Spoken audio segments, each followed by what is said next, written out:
Hello दोस्तों, कैसे हैं आप सब। उम्मीद है आप सब बहुत अच्छे होंगे। आप लोगों का सबका स्वागत है स्टडी विद पीस में। मैं सुमन जैन, आपकी दोस्त, हाजिर हूँ फिर से एक नया टॉपिक और नया सब्जेक्ट लेके। क्या? साइकोलॉजी। हाँ, आज हम साइकोलॉजी की क्लासेस स्टार्ट करने जा रहे हैं। और सॉरी, एक चैप्टर तो पहले हो चुका है ना इसमें। हाँ, मैं भूल गई। हाँ, तो हमने साइकोलॉजी की क्लासेस पहले स्टार्ट कर दी हैं। आज हम दूसरा टॉपिक, कल क्या पढ़ा था हमने? साइकोलॉजी का इतिहास पढ़ा था, मतलब साइकोलॉजी कहाँ से आई, कहाँ से साइकोलॉजी वर्ड लिया गया। हाँ, ये सारी चीज़ें पढ़ी थी, जिसमें क्या पढ़ा था हमने?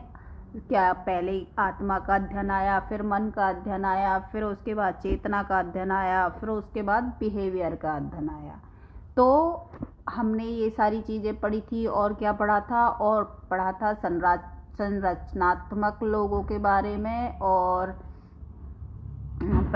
प्रकार्यवादी के बारे में पढ़ा था, और गेस्टाल्टवादियों के बारे में पढ़ा था। तो आज हम क्या पढ़ने वाले हैं? आज हम पढ़ेंगे संज्ञानात्मक विकास। किस जिसके कौन है? इसके वो कौन है? जीन पियाजे। कौन है? जीन पियाजे हैं। तो जीन पियाजे का सिद्धांत कौन सा है? संज्ञानात्मक विकास, कॉग्निटिव डेवलपमेंट। Cognitive development. तो जो पियाजे थे, इनको ना शोध करने का बड़ा शौक था। ये ना पहले इनको ये ना साइकोलॉजी से ज़्यादा बायोलॉजी में ज़्यादा इंटरेस्ट था इनको। तो ये ना बायोलॉजी में इन्होंने जीव मीमांसा जीव मीमांसा पर काम किया। फिर इन्होंने बाल विज्ञान का पर काम किया, बालकों के बारे में खोजे की। इनको खोज करने का बड़ा शौक था, इसीलिए इन्होंने ना बच्चे को नन्हा वैज्ञानिक भी बोला है। क्या बोला है? नन्हा। अच्छा, एक बात और, जो चीज़ें मैं मुंह से बोलती हूँ इसमें नहीं लिखी होती, उनको ना आप ना नोट कर लेना, क्योंकि वो लिखी हुई नहीं मिलेंगी। जो चीज़ें मैं इम्पोर्टेंट चीज़ें बताऊंगी वो लिखी नहीं है, लेकिन मैं मुंह से जो बोल जाऊं उसको भी आपको नोट करते हुए चलना है। जब तक आप नोट्स नहीं बनाएंगे तब तक आप अच्छे से पढ़ाई नहीं कर पाएंगे, क्योंकि एग्ज़ाम टाइम में वो नोट्स ही तुम्हारे काम आएंगे। जब एग्ज़ाम नज़दीक आ जाएगा और तुम्हें रिवीजन करने के लिए तुम एक एक वीडियो तो खोल के नहीं देखोगे, टाइम वेस्ट होगा उससे। तो नोट्स से आप जल्दी से अपना रिवाइज कर सकते हो सारी चीज़ें एक बार में। ठीक है, तो लिखना मोस्ट इम्पोर्टेंट है। ठीक है, तो पियाजे को खोज करनी बहुत अच्छी लगती थी, बहुत पसंद थी। वो रचनावादी भी थे, वो नई नई चीज़ों को कंस्ट्रक्ट करते थे, लेकिन वो रूढ़िवादी भी थे, पुराने ख्यालातों के भी थे। उन्होंने अपनी 4 स्टेजेस दी थी। उन्होंने उन 4 स्टेजेस में उन्होंने कहा था कि इन 4 स्टेजेस में ही बच्चे का पूरा विकास हो जाता है। तो जीन पियाजे का सिद्धांत कौन सा है? संज्ञानात्मक सिद्धांत, कॉग्निटिव डेवलपमेंट। इन्होंने जीव मीमांसा के जनक हैं ये, बाल विज्ञान के जनक हैं ये, और एक कंस्ट्रक्टिविज्म भी हैं, रचनावादी। ठीक है, अब आ जाते हैं इनकी स्टेजेस पे। इनकी फर्स्ट स्टेज का नाम है इंद्रिय गामक अवस्था। कौन सी अवस्था? इंद्रिय गामक अवस्था। ये जन्म से 2 वर्ष तक होती है। कब तक होती है? जन्म से 2 वर्ष तक होती है ये इंद्रिय गामक अवस्था, जन्म से 2 वर्ष। इसकी भी सब स्टेजेस होती हैं, पता है आपको? जो फर्स्ट स्टेज होती है इंद्रिय गामक अवस्था, जिसमें बच्चा इंद्रियों से काम करता है, हाथों से, आँखों से, होठों से, मुंह से, आँखों से, मतलब अपनी जितनी भी ज्ञान इंद्रियाँ होती हैं, जितनी भी इंद्रियाँ होती हैं, वो उनसे ही काम करता है जब तक 2 साल का होता है। सेंसेस से काम करता है वो। सेंसरी मोटर कहते हैं ना इंग्लिश में इसको, सेंसरी मोटर स्टेज बोलते हैं। हाँ, तो वो जन्म से 2 वर्ष तक वो सिर्फ सेंस करता है चीज़ों को। ठीक है, मतलब अपनी इंद्रियों से ही काम करता है। अब इसकी भी 6 स्टेजेज हैं। वैसे तो उसने 4 स्टेज दी हैं। कितनी स्टेज दी हैं? 4 स्टेज दी हैं, लेकिन इसकी जो पहली स्टेज है उसकी भी 6 सब स्टेजेज हैं। देखिए, उपावस्थाएं। पहली स्टेज क्या है देखते हैं थोड़ा सा। ये देखिए, सबसे पहली अवस्था सहज प्रक्रियाएं, जन्म से लेके 30 दिन तक। कब तक करता है? सहज प्रक्रियाएं कौन कौन सी होती हैं? जैसे बच्चा आराम से लेटा हुआ है और कुछ नहीं करता, वो उसको कुछ समझ में ही नहीं आता, वो सोच नहीं सकता कुछ भी, तो वो सिर्फ लेटा रहता है, सहज प्रक्रियाएं करता है। यानी जब वो तो इसमें ज़्यादा आती हैं काटना, नोचना आदि। तो जब आपने देखा होगा, जो घर में आपके छोटा बच्चा होता है जब पैदा होता है, तो वो जब अपनी माँ का दूध पीता है तो वो कभी कभार काट लेता है ना। और जहाँ से बच्चे के हाथ में मुट्ठी उसकी बंद रहती है, जहाँ से बच्चे के हाथ में किसी की स्किन आ जाती है तो वहाँ से नोच लेता है ना। काफ़ी बार देखा होगा आपने। तो इस 1 महीने के में वो काटना, नोचना, ऐसी छोटी छोटी कार्य करता है, वो ऐसी छोटी छोटी चीज़ें करता है। ठीक है, पहली सब स्टेज समझ। जो नॉर्मल प्रक्रियाएं होती है, जो नॉर्मल काम होते हैं वो करता है वो। ठीक है, एक्टिविटी, नॉर्मल एक्टिविटी होती है वो करता है। आ गया समझ में। फिर आ जाते हैं दूसरी स्टेज पे, primary circulator reaction. Primary circulator reaction में क्या होता है? जो पहली प्रक्रियाएं होती हैं ना, उनको ही दोहराता है वो। इसमें वो इनको ही दोहराता है। कब से कब तक? 1 महीने से लेके 4 महीने तक जो वो प्रक्रियाएं हैं ना। मतलब आप सोचो, जो 1-2-3 महीने का बच्चा, वो करेगा भी क्या? वो हाथ पैर चलाएगा, साइकिल की तरह हाथ पैर ही चलाएगा, जैसे रोता है और काटता है, नोचता है, रोना, है ना, ये सारी चीज़ें ही करेगा। 1 से 4 महीने का बच्चा क्या ही कर सकता है? पलटता भी नहीं है वो। ठीक है, अपने आप से वो पलट भी नहीं सकता, अपनी जगह से वो उठ भी नहीं सकता। तो छोटा बच्चा सिर्फ काटता है, नोचता है और पैरों को चलाता है जब रोता है। अब आ जाते हैं थर्ड स्टेज पे। थर्ड स्टेज में भी सेकेंडरी सर्कुलेशन रिएक्शन।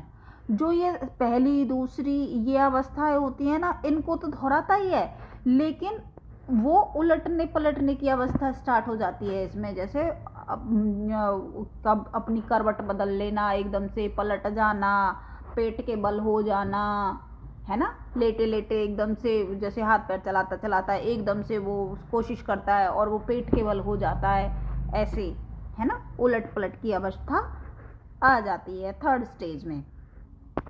देखिए,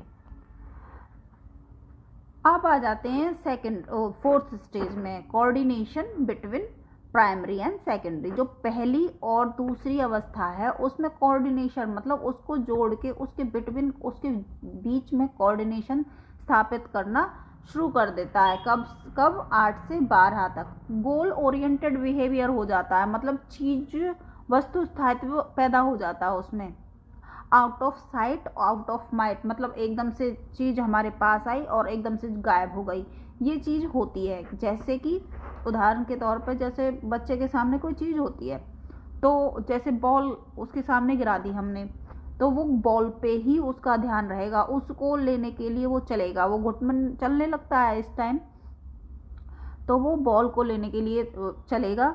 और जैसे ही उसके हाथ में कोई चीज़ होती है, मान लो वो किसी खिलौने से खेल रहा है या कोई घर की कोई ऐसी चीज़ ले लेता है वो हाथ से, जो जिसे हम खेलने नहीं दे सकते उससे, तो हम उसको उससे लेके, कभी कभार हम खेलते हैं ना बच्चे के साथ, परेशान करने का मन करता है बच्चे को, तो उसके हाथ से हम लेके उसको पीछे छुपा लेते हैं। तो बच्चा सोचता है, और हम कह देते हैं उससे चिड़िया ले गई, तो बच्चा सोचता है सच में ही चिड़िया ले गई। तो ये out of sight out of might जैसी वो है इसमें। गोल ओरिएंटेड बिहेवियर अपनी चीज़ पे ही ध्यान रखता है, और जब हम उससे ये कहते हैं कि चिड़िया ले गई, तो वो मान लेता है कि हाँ चिड़िया ले गई। तो आउट ऑफ साइट, एकदम से चीज़ सामने थी और एकदम से गायब हो गई। तो out of sight out of mind की जो सिचुएशन होती है वो इसी अवस्था में होती है। अब आ जाते हैं फिफ्थ स्टेज, तृतीय वृत्तीय प्रक्रिया, यानी सारी प्रक्रियाएं करता है इसमें, ये सारी चीजें करता है 12 से 18 की एज में।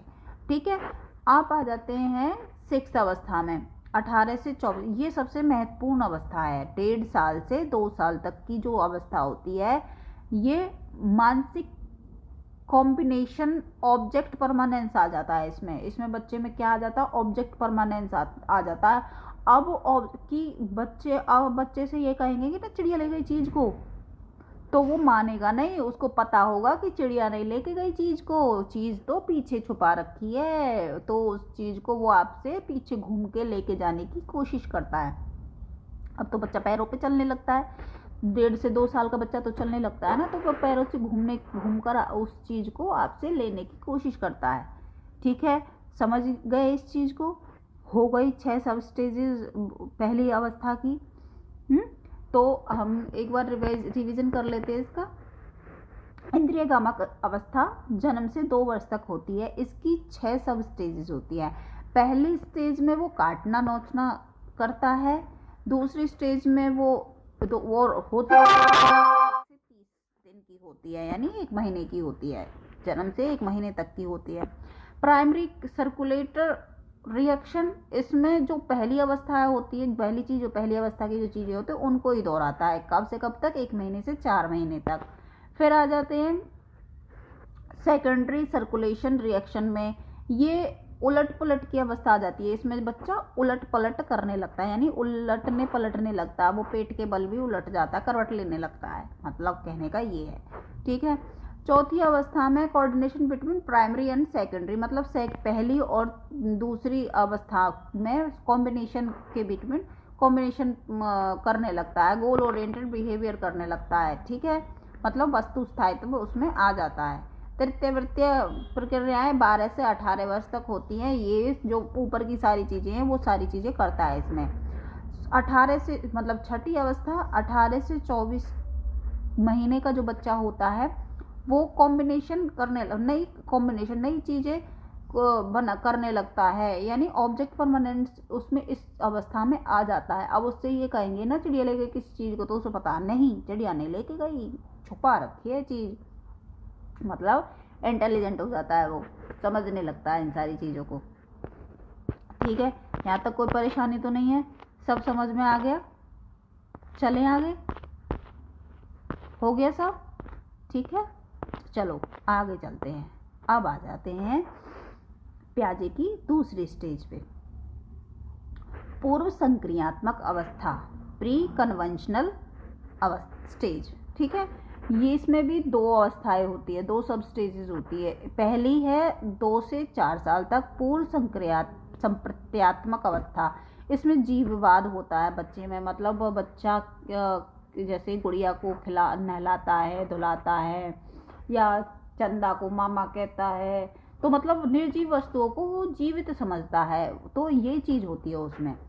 4 से 7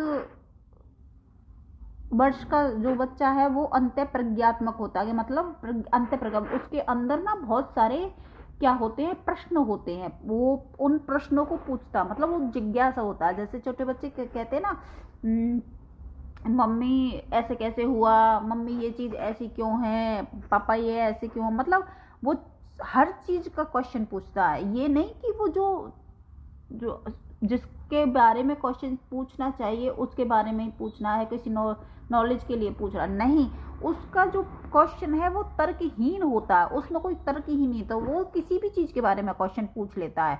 और इसमें अपलटा भी प्रवृत्ति होती है, मतलब वो चीजों को पलट नहीं सकता। मतलब जैसे हमने मान लो उस पे काउंटिंग लिखवाई, 1 से 10 तक हमने उस पे काउंटिंग लिखवाई, अब हमने उससे कहा कि 10 से 1 तक काउंटिंग लिखो, वो नहीं लिख पाएगा, मतलब वो उल्टा नहीं कर पाएगा, किसी चीज को उलट नहीं पाएगा।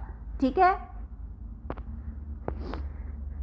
चलिए अब आ जाते हैं मूर्त संक्रियात्मक अवस्था पे, जो हमारी 3rd स्टेज है जीन पियाजे की। इसमें जीन पियाजे ने कहा है कि ये जो अवस्था होती है ये 7 से 11 साल तक होती है। कब तक होती है? 7 से 11 साल तक होती है। कंक्रीट ऑपरेशनल स्टेज, ठीक है। इसमें बच्चा क्या क्या करने लगता है? इस स्टेज तक आते आते बच्चा मूर्त चीज़ों से ही पढ़ता है। देखो, जो चीज़ें उसके सामने होती है, कंक्रीट मतलब ठोस, कंक्रीट का मतलब ठोस, मूर्त का मतलब मूर्ति, मतलब मूर्ति तो सामने होती है ना। आत्मा और मूर्ति में अंतर होता है ना। मूर्ति जो शरीर है वो सामने होता है, मूर्त होता है, मूर्ति होता है, यानी मूर्त अवस्था जो हमारे सामने है। सामने जो चीज़ है उसको मूर्त चीज़ों से ही सीखता है, लेकिन उसमें वो अपने एक्सपीरियंस से सीखता है, उदाहरण से सीखता है। पहले उसको उदाहरण देना पड़ता है तब वो सीखता है, और इसमें लॉजिक लगाना शुरू कर देता है वो, और चीज़ों को पलटने लगता है, कंजर्वेशन करने लगता है, संरक्षण करने लगता है, चीज़ों को क्रमानुसार लगाने लगता है, ठीक है। सीरिएशन मतलब सीरीज में लगा देता है, एक के बाद दो आता है, दो के बाद तीन आता है, या जो ऐसे सीरिएशन में लगा देता है, ठीक है। चीज़ों को कंजर्वेशन संरक्षण करने लगता है, चीज़ों में डिफरेंस करने लगता है, ठीक है। आ गया ये चीज़ समझ में। थर्ड स्टेज में बच्चा मूर्त चीज़ों से सीखता है। ये स्टेज कितने साल तक की होती है? 7 से 11 तक की होती है। कंक्रीट ऑपरेशनल स्टेज है, मूर्त चीज़ों से सीखता है, अपने एक्सपीरियंस से सीखता है, अपने अनुभव से सीखता है, उदाहरण के साथ सीखता है, तर्क शक्ति का प्रयोग करने लगता है, लॉजिकली सोचने लगता है, चीज़ों को पलटने लगता है। जैसे सीधी गिनती को उल्टा करके लिख सकता है, जैसे 1 से 10 की जो वो गिनती होती है उसको वो उल्टा करके भी लिख सकता है इस स्टेज में, ठीक है। कंजर्वेशन करने लगता है, संरक्षण करने लगता है, चीज़ों को क्रमानुसार सीरीज में लिखने लगता है, सीरीज में करने लगता है, ठीक है। चलिए, इस स्टेज में बच्चा लॉजिक करना स्टार्ट कर देता है। इसमें लॉजिक तर्क शक्ति लगाना स्टार्ट करता है, ठीक है। पूरी तरह से नहीं आया, लेकिन यहाँ स्टार्ट हो जाती है, यहाँ से तीसरी स्टेज से स्टार्ट होती है लॉजिक लगाना, तर्क करना, ठीक है। चलिए, अब आ जाती है हमारी फोर्थ स्टेज। फोर्थ स्टेज में क्या है? औपचारिक संक्रियात्मक अवस्था। औपचारिक मतलब अमूर्त अवस्था, औपचारिक का मतलब अमूर्त। ये थी मूर्त अवस्था। जो बच्चा सामने है चीज़ें वो उससे सीखता है, सामने की चीज़ों से सीखता है, वो सोच नहीं सकता, मतलब अमूर्त चीज़ों के बारे में यहाँ सोच नहीं सकता वो, ठीक है। लेकिन फोर्थ अवस्था में क्या है? फोर्थ अवस्था में बच्चा अमूर्त चीज़ों के बारे में सोचने लगता है। मतलब जैसे यहाँ हम बैठे हैं, हम कई बार करते हैं ना, हम यहाँ बैठे हैं और सोच किसी और चीज़ के बारे में रहे हैं। यानी मान लो हम कहीं घूमने गए, हम गए गोवा घूमने, ठीक है। कहाँ गए? गोवा घूमने। तो हम आ गए, अब हम गोवा, अब हमारे दिमाग में वो गोवा ही चल रहा है, है ना।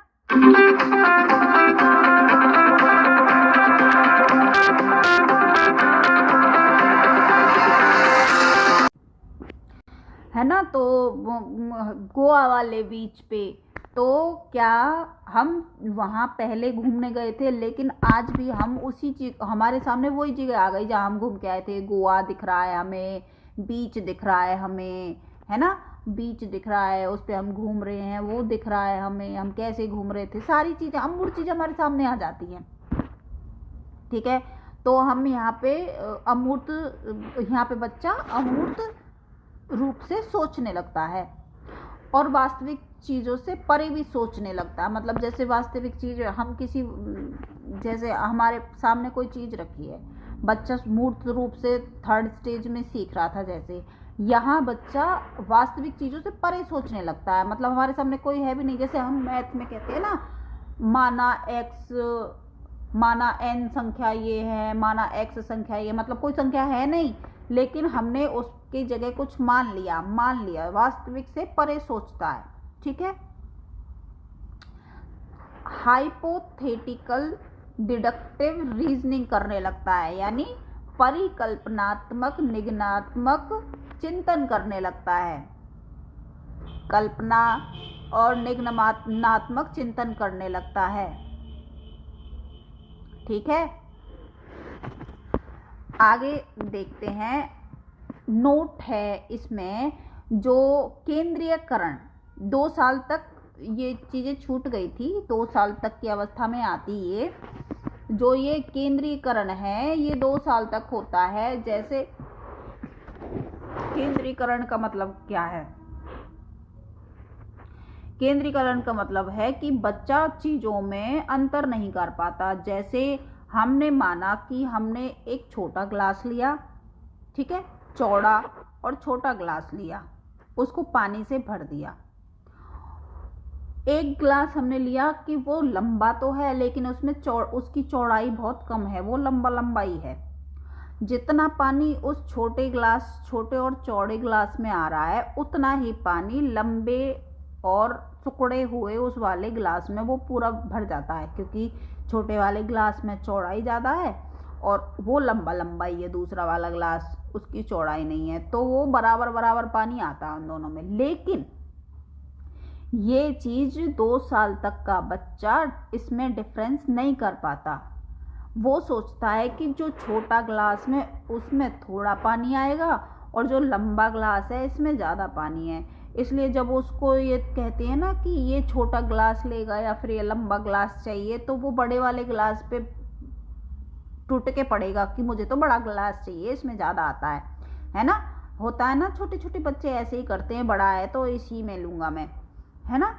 आपने अपने घरों में देखा होगा, छोटे बच्चे ऐसे ही करते हैं कि जो बड़ा बर्तन है उसमें ज़्यादा है तो उसको ही लूँगा।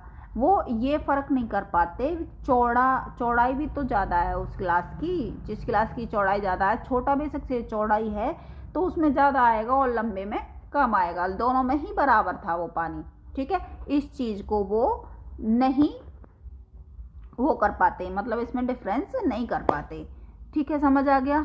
आ रहा है ना समझ? मैं अच्छे से समझा पा रही हूँ ना आप लोगों को? मुझे प्लीज़ कमेंट करके ना बता दिया करो, वीडियो देखने के बाद में नीचे कमेंट का ऑप्शन आता है, उसको उसमें बता दिया करो कि कहाँ पे मैं गलती करती हूँ, कहाँ पे आपको समझ में नहीं आता। और अच्छे से समझाने के लिए मैं और आप एफर्ट्स लगाऊंगी और अच्छे से आपको डीपली समझाऊंगी सारी चीज़ें। विकेंद्रीकरण, डिसेंट्रेशन, विकेंद्रीकरण यानी डाइवर्जेंट थिंकिंग करने लगता है वो। जैसे पीछे आया था केंद्रीकरण, उसमें तो ये केंद्रीकरण है,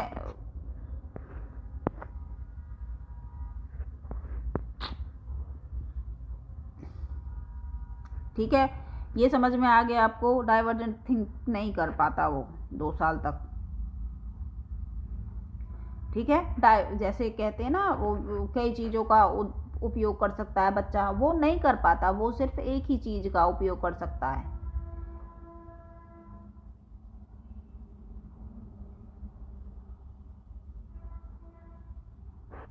तो ये है, ठीक है।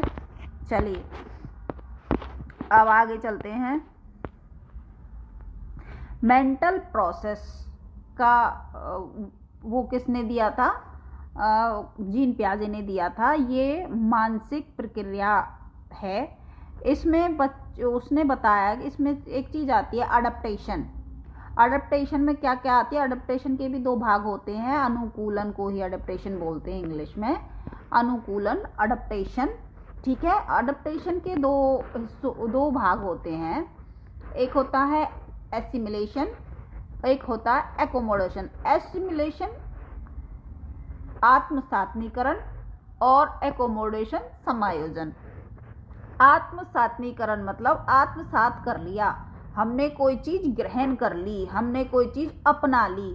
तो इसका मतलब क्या है? हमें पहले से जो भरा हुआ ज्ञान था उसमें और एक नई चीज़ ऐड कर ली और एक नया ज्ञान ऐड कर लिया। इसे शॉर्ट में बताने के लिए, जो हमारा पुराना ज्ञान था उसमें हमने एक नया ज्ञान और प्लस कर लिया, यानी पुराने ज्ञान में नया ज्ञान जोड़ लिया, वो होता है एसिमिलेशन, आत्मसातीकरण। आत्मसात कर लिया हमने, एक और ज्ञान ऐड कर लिया, जोड़ लिया, पुराने ज्ञान में एक और नया ज्ञान जोड़ लिया। पुराने ज्ञान में नया ज्ञान जोड़ना एसिमिलेशन कहलाता है, ठीक है।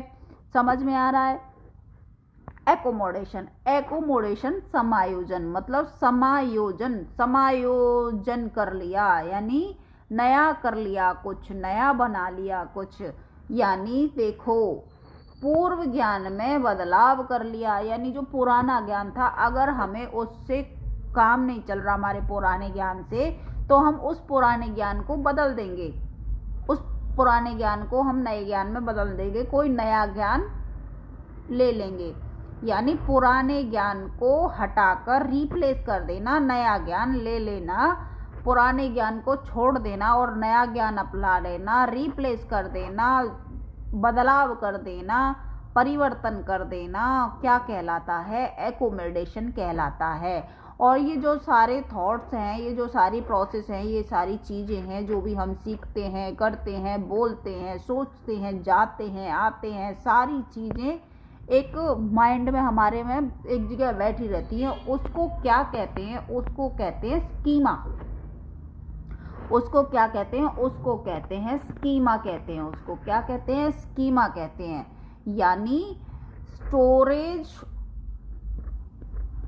ऑफ इंफॉर्मेशन, सूचनाओं का भंडार होता है स्कीमा। जो भी हम करते हैं, कहते हैं, सोचते हैं, आते हैं, जाते हैं, मतलब जो भी चीज़ें हम करते हैं, सारे थॉट्स कहाँ पे जमा होते हैं? हमारे स्कीमा में जमा हो जाते हैं। हमारे माइंड में एक जगह होती है स्कीमा, उसमें जमा हो जाते हैं। इसको स्कीमा को क्या कहते हैं? Storage of information. इसको सूचनाओं का भंडार कहते हैं।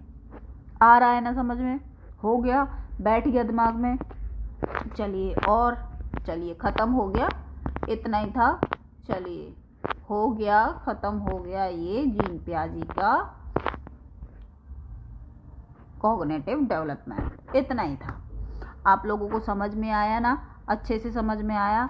चलिए, अगर आप लोगों को सब कुछ अच्छे से समझ में आ रहा है तो जो ये वीडियो देख रहे हैं, अगर आपने सब्सक्राइब नहीं किया है तो चैनल को सब्सक्राइब कर लो, लाइक कर लो, शेयर कर लो, और नीचे कमेंट में ज़रूर बताना कि आपको मेरा पढ़ाया कैसा लग रहा है। ठीक है? और कोई कमी हो तो उसको भी बताना, और कुछ और पढ़ना हो तो उसको भी बता देना। तो ठीक है, मिलते हैं नेक्स्ट वीडियो में। तब तक के लिए गुड बाय।